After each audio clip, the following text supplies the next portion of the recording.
Hello, my internet peeps. How are you today? This is Scott Rideshare. So today I'm going to try something a little bit differently. What happened was I had gotten two comments. One was some after I closed down my old channel, somebody found the channel, subscribed to it, and then when he gets to the end, the last video where I say I'm a 19th century man in a 21st century world, he complains about the video quality. So what I'm going to do is post a link down below. It's called My Gift from Lyft. It explains why I went from my iPhone to my iPad, which my iPad is pretty old. It's like the iPad number 2. And if you remember back then, those cameras kind of sucked. So I get that the video quality was bad. And this is one of my things I'm doing to improve it. I'm back on my iPhone again. And I got another private message, and it was about, the background. So it was annoying me too. So I'm pretty much glad the person said something. So now I can try to improve that as well. So I'm in a different spot using my iPhone now to record, and hopefully it'll go well. Anyway, the story I want to talk to you about today happened back during, just before Hurricane Irma. Now, I come from a security background, and in security, you have a tendency to prepare for the worst and hope for the best. So I was, by the time Hurricane Irma was coming, I was already prepared. I had everything set up. The only thing I needed to do was lower the shutters in my place. And I could have done that Saturday morning. It was no big deal. So I worked as late as I could, as long as they kept the app on. I was working. There were a lot of people that needed to do a lot of different things. So uh, I get a call, and I believe it was Friday morning because Saturday, there wasn't any calls. Uber and Lyft weren't accepting anything. So it was early in the morning. It was still dark out. I'm going to say around 5:30, 6 o'clock in the morning. And I get this call, and there's this mall, and then it's not a huge mall. It's like a strip mall more than anything, and but it's big, and next to it is like these trailer park homes.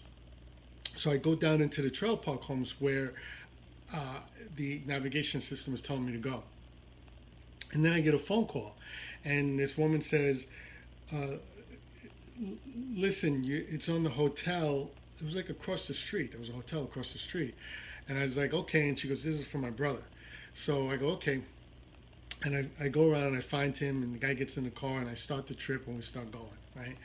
And he tells me that he spent the night putting up shutters, which, I don't know how he did that at night, but okay, maybe he worked late and then he slept at the hotel, and now he's going home. I don't know. I didn't get into that with him, but that's what he told me he was doing, which is fine.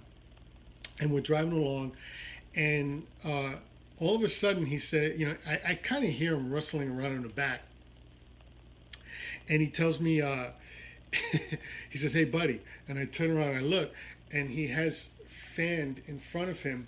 It, I'm gonna say like $1,500. It was crisp $100 bills, and I guess he had pulled the money out of the bank uh, in anticipation of the bank not having, you're not being able to draw your money from the bank after the hurricane.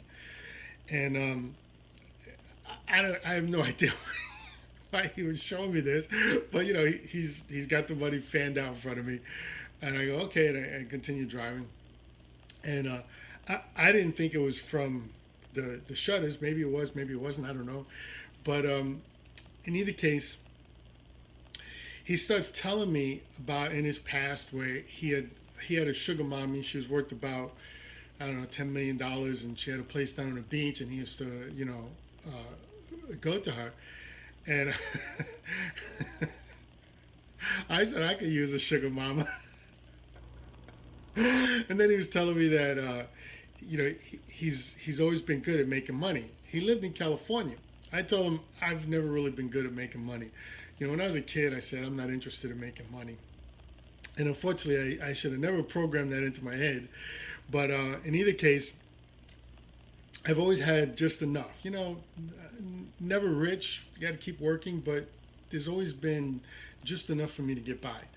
Um, in either case, he's telling me about you know how he lives in California, and he's got a distribution system, and he he kind of leans into the front seat, while we're driving, and he's showing me um, vaping cigarettes, vaping cigarettes with marijuana in it, and he's going, I sell these in California. He goes, they're illegal here, and then he starts showing me how to use it, and I'm thinking to myself, I'm driving. Number one. Number two, why is he showing me how to use this? And I kind of suspect that the guy was, I suspect that he was looking for a distributor down in Florida, since we had recently voted that for medicinal purposes we can have marijuana. Um, but uh, those things were still illegal. So I don't know. Maybe he was trying to set things up. It was weird too, because he didn't call on his phone to get me to go where he needed to go. He had his sister do it.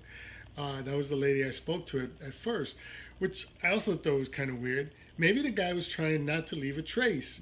He's trying to make sure no one can trace anything back to him. I have no idea, but I thought that was pretty funny. Now, with this video, I'm sorry, at that time, I was driving around like a maniac. There were a lot of people doing a lot of different things trying to prepare for the hurricane. And I had mentioned in a previous video, where I was saying she won't let go of my hand, how I did pick up a lady who, she was one of the passengers I picked up, that was my second time picking her up. Um, and she, that was just one of the few things that was going on. I mean, there was a lot. People were running around doing all kinds of things. I had this one guy who he was he needed to go visit his sick grandmother who was dying, and he wanted to visit her before the hurricane was over with. And I was taking her to that. There was another lady who I picked up, and she calls me before I get there, and she was annoying to say the least. And I almost canceled on her just from the phone call. I was like, I don't know if I want this lady in my car. In either case, I didn't cancel on her. I pulled up to her place, and she goes, I need some help with my bags. And I'm thinking, she's got a couple bags. Sure, I'll help her out with her bags. And she walks me back into her place, and it looked like it was a one bedroom that she was renting. Not a one bedroom apartment, a studio, I should say, excuse me, that she was renting. And everything was like in plastic shopping bags and plastic garbage bags, and I'm like, oh Lord. So anyway, I helped her get this stuff into the car, and I took her to a storage unit, and then she's explaining to me that the place we just left, she got kicked out of. And I was dropping her off at her friend's job, and I didn't want to get into it with her. It was none of my business. I kind of wanted to ride. I felt bad for her that she had, a hurricane was coming our way and she had no place to stay. Um, but apparently she was going to go to her friend, and her friend was going to either give her money to go to a hotel, or she was going to stay with her friend. I don't really remember. And part of why she was annoying, I'll give you a reason why, is that she was in the back being a backseat driver. And it was one of those things where you're driving, and I'm coming up to a light, and I could see the next light. It's not even 100 yards away, and it's red. And this light starts turning red. So I press on my brakes. And she goes, oh, you could have made that light. And I'm thinking to myself, shut up, lady. Why would I speed up? Because then my light changed, and I drove up to the light that was red before that light, and it's still red. So like, why would I speed up to just stop at a light again? Made no sense. Anyway, that's kind of why she was annoying. So there was all kinds of things going on, during that time. I was driving a lot of people on. It was really busy. But this one guy, I thought it was pretty funny that he fans all this money out in front of me. Then he starts showing me, he's telling me how much money he had while he was with this sugar mommy. And then he was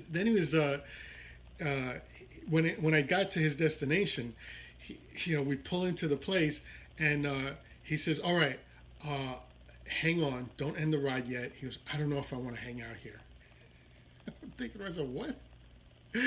So I pull it. He goes inside. He knocks on the door, and when the front door opens up, I can see there are people in there milling about in the living room, and he goes in and he comes out like 2 minutes later, and he hands me a tip. And I'm not going to say how much it was. It was nice. It was worth it. It was worth the wait. And then he says, "All right, I'm gonna hang out here. Thank you very much." I said, "All right, thank you." I took off. I got out of there as quickly as I could. Uh, I don't know why this guy was showing me this illegal vape marijuana thing. It was actually kind of pretty cool, but what in the world? What am I gonna do with that thing? Don't show me how to use it. I don't want to know nothing about it.